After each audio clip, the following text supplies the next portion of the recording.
All right, everybody, welcome to the Locked On NHL podcast, part of the Locked On Podcast Network. Your team every day. Chris Maselli from Locked On Avalanche, Mr. Adam Denker from Locked On Lightning.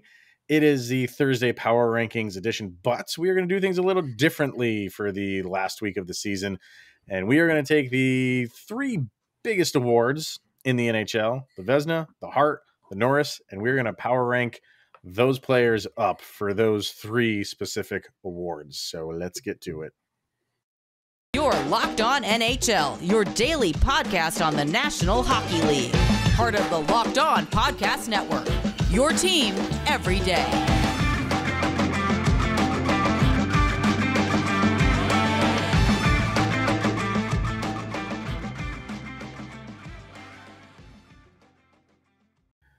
All right, everybody, welcome to the Locked On NHL podcast. And like I said in the beginning, if you're watching over on YouTube, we're going to do a little things a little bit different on today's Thursday Power Ranking edition. We got the three biggest awards in the NHL, and we polled the hosts from around the Locked On NHL channel to power rank the Hart, the Vezina, and the Norris. So once again, I want to preface this by saying what you're about to see and what you're about to hear is not just Adam and I. So it's not even me. It's just Chris and the rest of everybody comment else. Appropriately. You're going to like some of these. You're not going to like some of these. That's just how these things usually go. So Adam doesn't have a dog in the fight because he chooses to exclude himself from these things for reasons unknown. I'm Switzerland. I'm just neutral all the way down. Just stay out of everything. Everything. You're just there. And you have a good bank account, basically. So yeah, man. I mean, last week of the season, we'll take stock on our respective teams right now. How you feeling going into the postseason? Wow. I mean, it has just been really a roller coaster of a month for my boys. Yeah. Starting off, just having those couple of weeks in March, just not playing well and not playing at all in the beginning of April. And then the last week or so, looking like this team should have had at least 115 points. Just beating up on everybody. They just got a big win the other night against Columbus and then I think they scored 22 goals in the span of 3 games. So just, they're ready to roll, and I can't wait to see how the playoffs are. I mean, you guys are playing just as well, I think. It's been a roller coaster for the Avs. Yeah. They had a 4-game losing streak out of nowhere, and against team, they lost to the Kraken as one of them. They lost to Winnipeg. The other two were Edmonton and Washington, but they turned it around recently. They had a really good game the other day against St. Louis, who's playing well. And that's the thing. Like, there's teams that are playing well right now that you want. This is when you want to start playing well, is heading into the postseason. So yeah, Minnesota's doing okay. St. Louis is doing okay. Obviously, you have Calgary doing their thing. Edmonton's playing very well. This is for the West side. Over on the East side, I mean, I'm looking forward to some of these potential matchups in the East. The East is going to kick the crap out of each other for a few rounds. That's going to be some exciting 7-game series that you're going to see out of the East. Yeah, I mean, that's the worry, though, I think. I mean, yeah, it is. There's no, I don't think there's one team in the Eastern Conference that is really just singled out as the best team. I mean, every team for the first time ever has 100+ points. Which is insane. So, I think really the key is, we were talking about this on the last episode. I think, extend the series. I think it's just going to be a race to who could win the most games in, 4 or 5. I think that's really what it comes down to, which it's going to be exciting. And might luck out for you guys over in the West. By the time you reach a team in the Stanley Cup final, I think you're going to be, hopefully not, but see an Eastern Conference team limping in. It's very, that's, I've had many conversations with people about that same exact thing. It's going to be interesting to see. As we are recording this, we're keeping an eye. Well, we kind of know it's going to happen, between Vegas and Blackhawks are tied right now at 3. And Dallas they were up 3-0 on the Coyotes. Coyotes just scored to make it 3-1. So, Vegas needs the total opposite of both of those things to happen. Vegas has 2 games left. Dallas has 2 games left. They need Dallas to lose both in regulation, and they need to win both in regulation. Both of those things are not happening right now. So seems like the writing is on the wall for Vegas, and the NHL world is rejoicing. Well, me in particular. I was going to say, for those of you listening to this, I've nenever seen Chris more happy on this show for when he just said Hercules.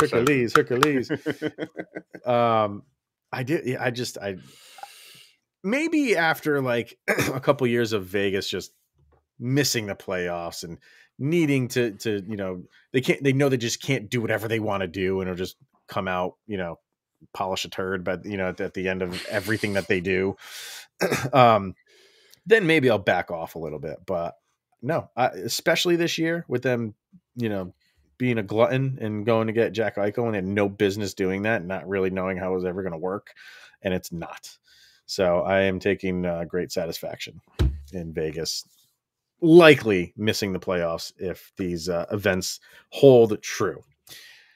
All right, so let's get to these 3 awards and the power rankings, and we're going to start right at the top. Why wait?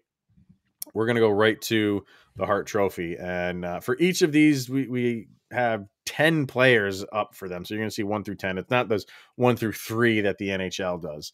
So if you're watching on YouTube, there you go. There is your top 10 for the Hart Trophy. And I guess we'll go from the bottom up. You got Sidney Crosby at number 10, Cale Makar at number 9, Leon Draisaitl at number 8. That is low.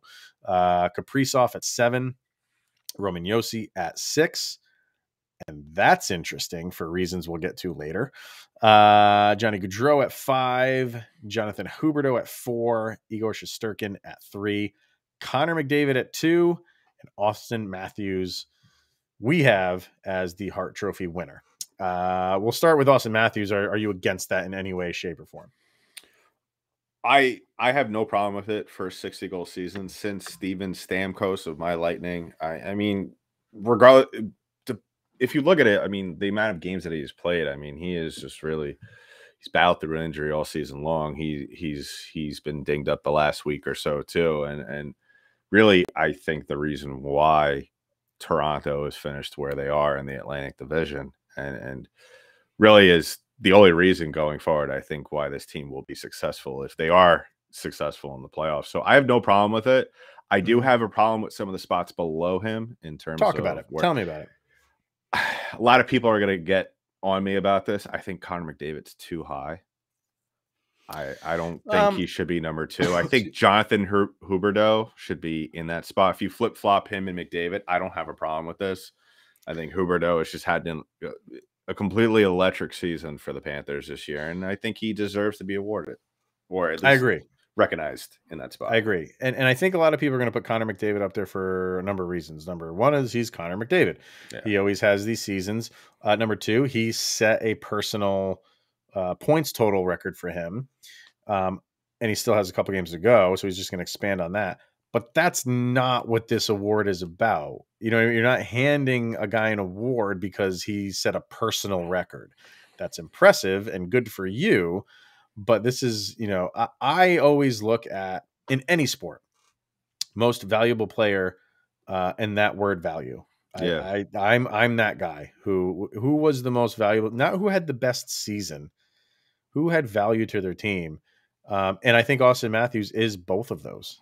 He's had a great season, and he is by far so valuable to that team. I mean, literally, you can ask the question, take him away from that team. They're good. Are they where they are right now good? No, I think they dropped down a little bit. So I think he's got it locked up this year, especially having a 60-goal season, in my opinion.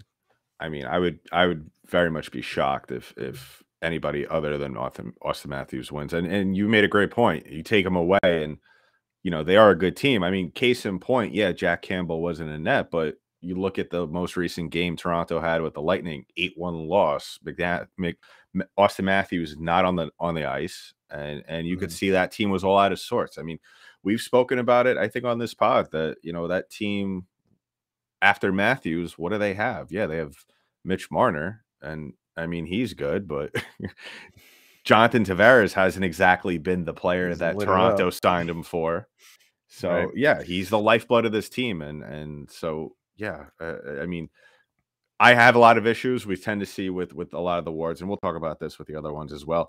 The NHL somehow sometimes rewards players for whether it be career accomplishments, whether over the course of their career, or just, you know, like you said, having a personal best season. And yeah, you know, McDavid, maybe later on he'll get a couple more hearts, but this ain't his year. Oh, sure. And it's, you know, Shesterkin up there at number 3. That's good. You don't really get goalies a ton this high up in the Hart recently anyway. So I think that's a good spot for him, but I put Huberdeau at 2. And Johnny Gaudreau is just, you know, I would say quietly having a masterful season. And it wouldn't surprise me if, you know, because they only invite 3, and that's going to be tough. So it wouldn't, you really going to knock McDavid out of there?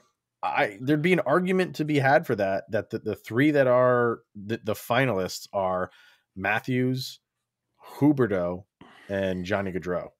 And even Shesterkin gets knocked out of there. That wouldn't surprise me.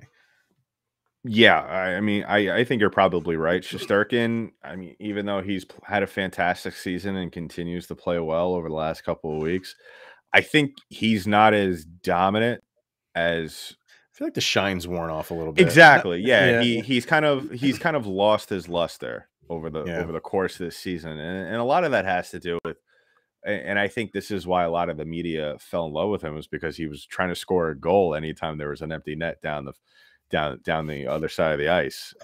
But he will be like the Doc Gooden of goalies. Like Doc Gooden was like a great hitter, and like he hit like a good amount of home runs. Yeah, like Shesterkin will score multiple goals throughout the course of his career. I'm telling you, like he goes for it. He's great at handling the puck, and he wants to do that. I feel like he could be one of those like transitional players that because of him, you know, like Doc Gooden I'm talking about, like Seth Curry, just, you know, with his 3-point prowess. I think Igor Shesterkin is going to be the guy where it's like sexy to shoot for the open net when you're the goalie. So what you're saying is that the Rangers should literally adopt the 2 goalie system, have Georgiev in net, and then have him kind of play back as a third defenseman while also being able to score. I mean, does he have to play goal? Does he have? I mean, could he be wearing the goalie getup and just play on defense? Well, I was talking to someone about that earlier tonight. I mean, what is stopping an NHL team from fielding 2 goaltenders at once? There's got to be a rule on that. I think you can only have one out there at a time. If they were wearing goalie gear, Show me the rule, and then we'll talk. I'm gonna look it up. I hope it's not there, because that would be awesome. But who knows? So there you go. There's your Hart. I think most people are on board with the Austin Matthews thing, and they're gonna get much pushback from people on that. But all the other ones open for discussion on where they lie. All right. We're going to hear from, who do we have? We got Shady Rays, and then we're going to get to what? We're going to get to, what's next? We got the Vezina. The Vezina. We'll do the Vezina. But first, where's my Shady Rays read? There we go. Shady Rays. It's an independent sunglasses company that gives you the features of a $200 pair of sunglasses for a fraction of the price. And that means polarized lenses, well-constructed durable frames, and premium high-end finishes. Also, something you won't find anywhere else is Shady Rays' Insane Protection Program. Shady Rays includes lost and broken protection on every pair, and they will send you a brand new pair if you lose the current pair that you have, no matter what has happened to them. Give them a try, and if you don't love them, you'll pay nothing. It's as simple as that. Plus, 10 meals are donated to fight hunger in America when you shop with Shady Rays. Exclusive for our listeners, head to shadyrays.com and use the promo code LOCKEDON to get 50% off 2 or more pairs of polarized sunglasses.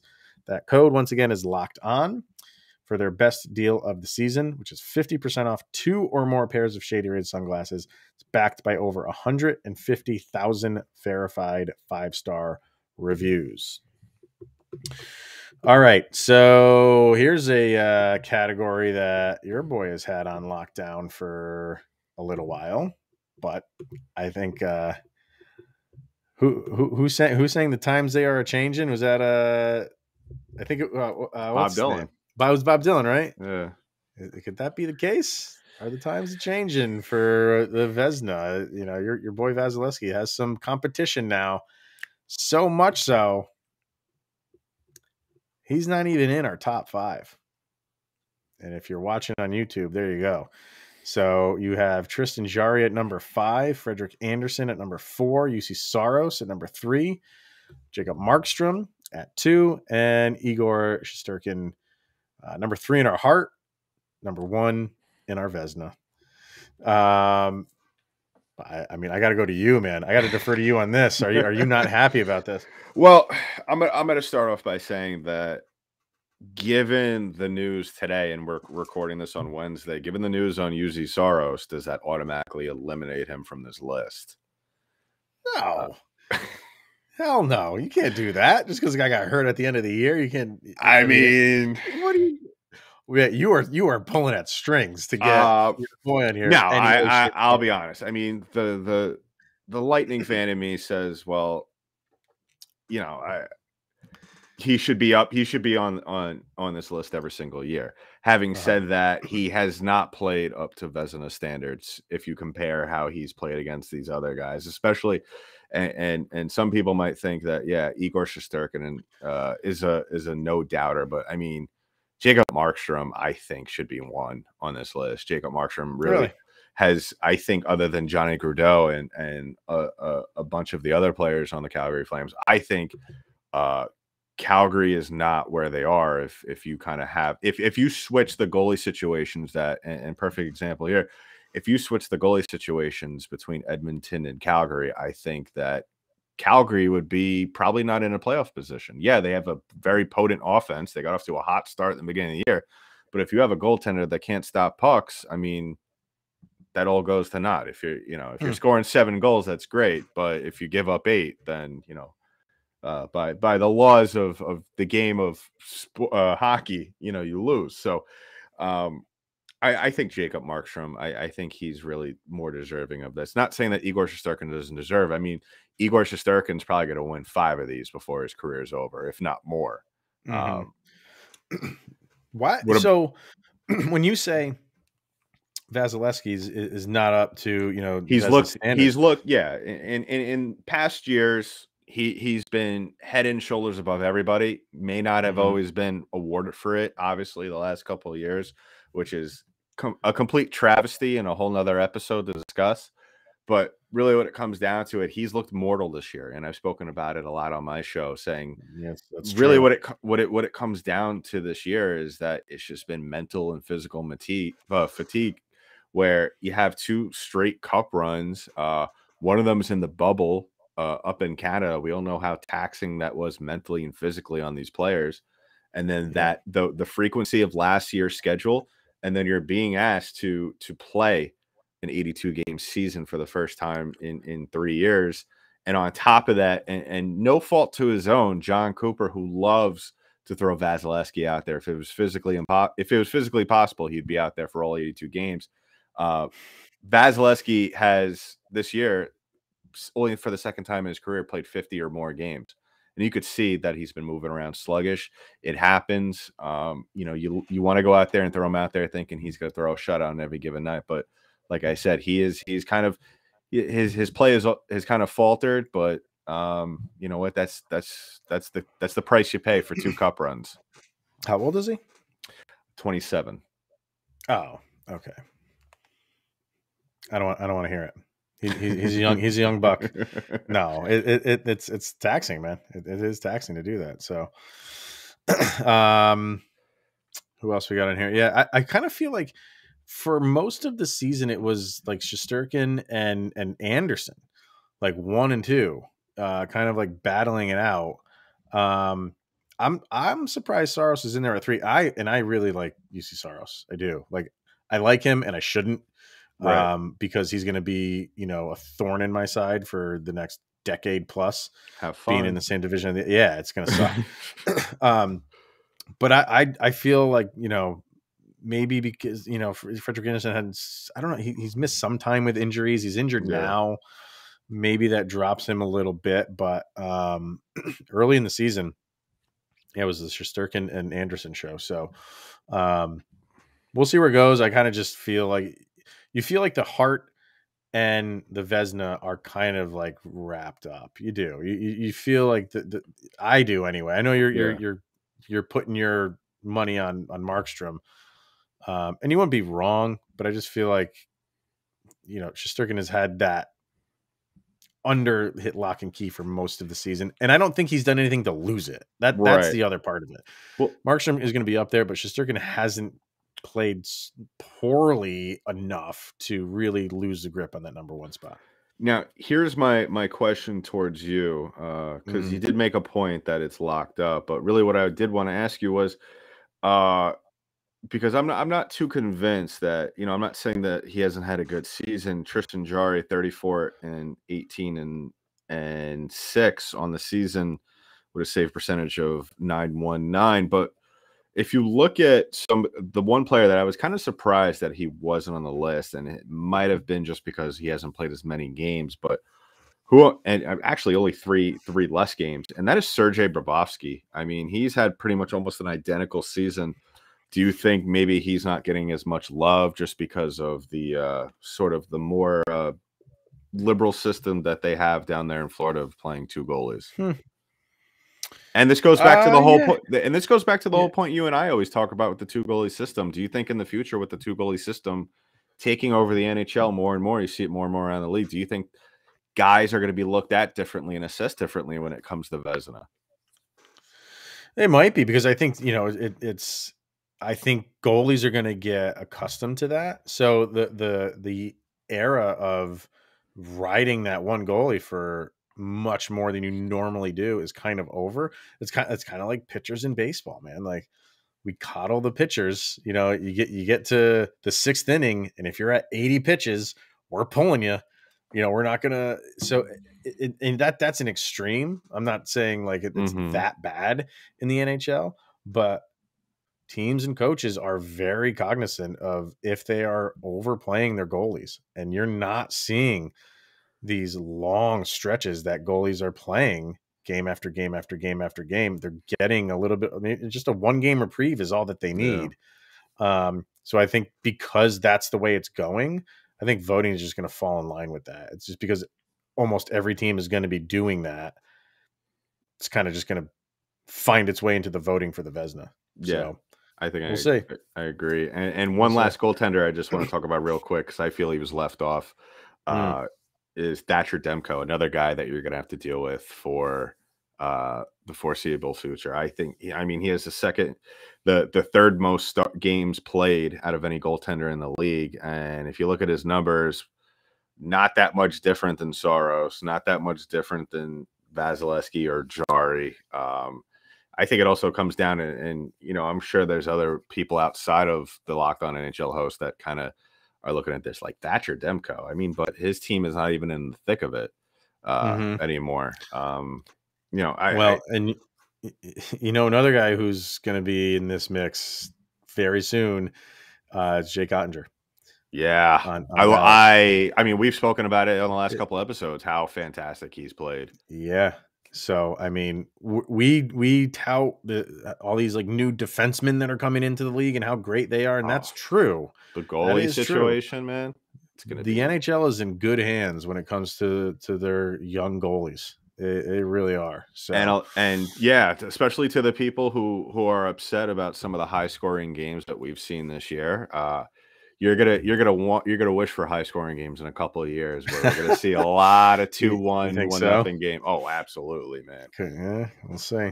Another dead puck era, maybe, just in a different way. They're gonna have to stretch the ice to 300 feet at that point. They could do international ice rink. Who knows? All right, so one more to go, but we're first going to hear from BetOnline and BetOnline.net. It's your number one source for all of your betting stats and sports info. Find all of the latest sports developments, league reviews, and news, including this year's basketball playoffs and the start of Major League Baseball season. BetOnline is your continued source for all of your sporting and wagering information, from live betting to the playoffs, to esports, and more. Head to the website today and use your mobile device to learn more about the trends and the action. It's betonline.net, where the game starts. All right, sir. So, I feel like we saved the best for last. I think. 100%. I think not a lot of people are going to agree with that. You and I are big time enthusiasts when it comes to defensemen. And yeah. The thing is, like, it's the two-headed monster right now. Yeah. People are like, it's Cale Makar, it's Roman Josi. And you still have your boy Hedman. Hedman's like Vasilevsky. He's going to be in it all the time. Yeah. But this year it is boiling down. You have to think it's between Makar and Josi. And depending on who you talk to, outside of the allegiances, outside of my allegiance, where I'm going to go. You know, the locked on Predators guys, where they're going to go. Outside of that, it's a good discussion to have. But as far as Locked On NHL hosts go, if you're watching on YouTube, there you go. Cale Makar wins this thing. So he is number 1, Roman Josi number 2, Hedman number 3, Adam Fox number 4, Charlie McAvoy number 5, Aaron Ekblad number 6, Morgan Riley number 7, Chris Letang number 8, John Carlson number 9, which I think is insanely low, and Tony DeAngelo finds his way on there at number 10. Who do you got number 1? I mean, outside of Hedman, I don't want to hear Hedman from you. So no, I don't. Surprising enough, with Victor Hedman, he's played with a ton of injuries. So the fact that, maybe his numbers might not look as good or up to par as what we expect out of him. I mean, it's been a very successful season for him, but yeah, I don't think he's a Norris Trophy winner by any means. I just think that a lot of it has to do with the way the league is changing and shifting towards how we view success for defensemen. And you and I have spoken about this in the past, where a couple of years ago, perfect example, Roman Josi won the Norris Trophy, and there was talk at that time that John Carlson was going to win it and the big argument at the time was, well, he has the most points out of any defenseman. And I, to this day, I'm a big advocate. Just if that's the case, just make a Bobby Orr award at this point for the best offensive defenseman. But yeah, I just think that, I have a little bit of a sour taste in my mouth. This goes back to this might be a little biased, but from the Roman Josi winning a couple of years ago, because a lot of people, it was more so of a career achievement, and Victor Hedman should have really, in actuality, won it that season. So, I'm a little sour on him being number 2, but if you look at this list, I don't have a problem with it really, though. Cale Makar, I think, is one of the most talented defensemen in the league, and a huge part as to why your Avs are where they are. Huge. I mean, we've spoken about it just how many times, that I'm sure count every episode for Locked On Avalanche, where his ability to defend and throw the body, but also just race down the ice and just kind of put the offensive attack on his shoulders is just, it's insane. It's really insane. It really is.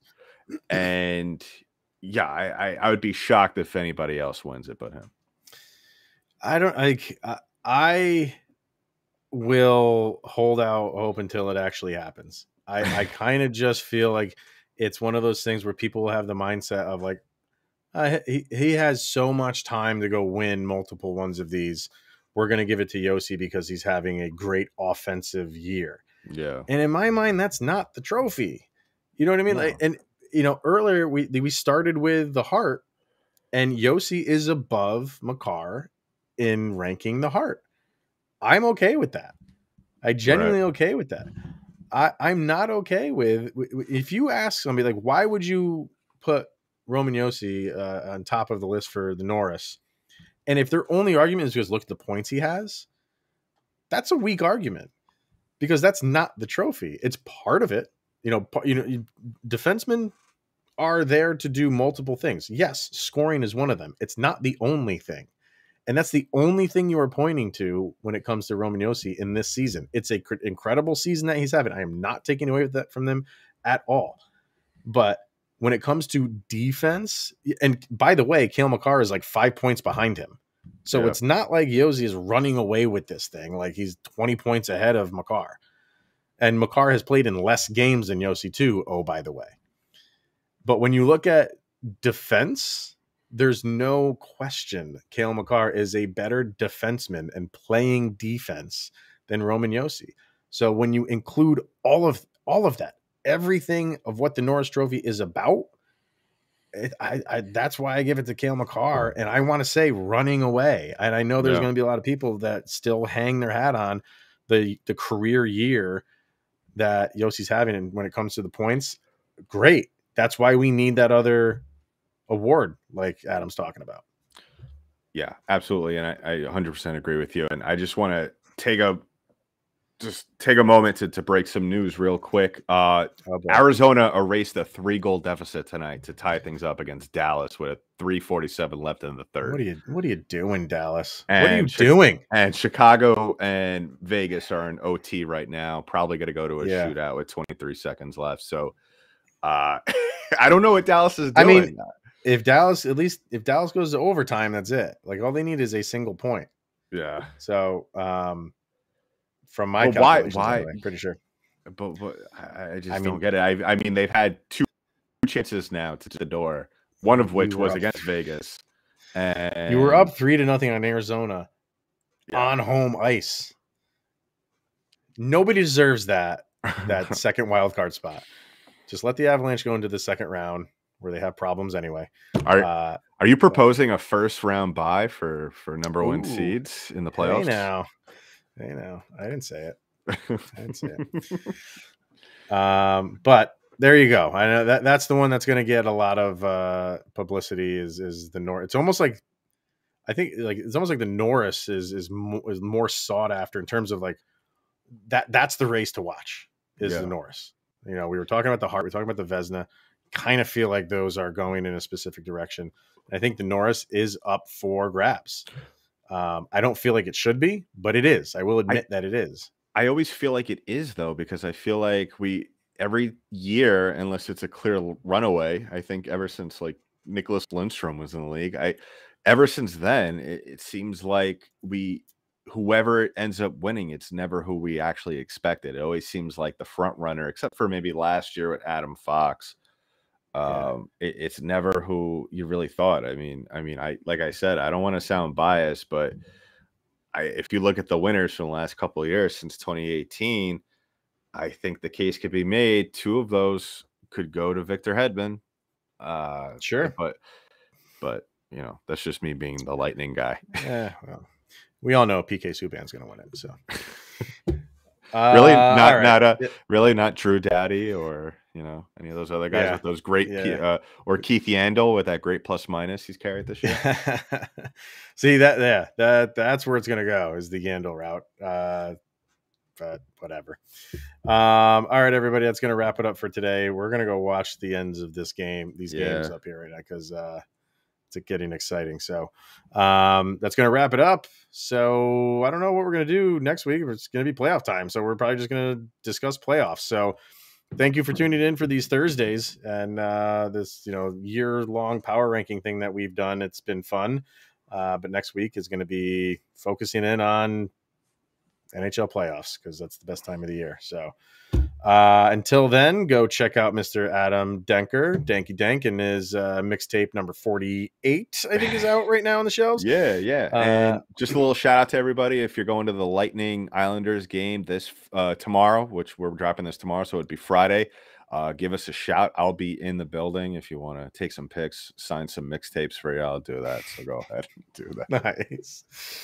All right, everybody. Thanks for tuning in. And again, thanks for tuning in on Thursdays and going on this power ranking journey with us. And we'll probably do the same thing next year. So enjoy the playoffs. We'll be back next week to talk about them. All right, everyone. Have a good night.